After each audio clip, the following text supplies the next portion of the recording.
Hello and welcome to Gardening with Soule in the land of El Sol. We are looking at a queen's wreath. It's a wonderful, wonderful climbing vine, climbing up and over from the inside of whoever's house this is.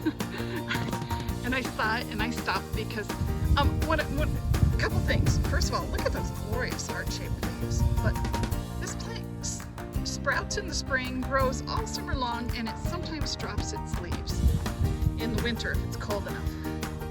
Now, I just want to point out here, look at this. Look at all this damaged leaves. Oh no!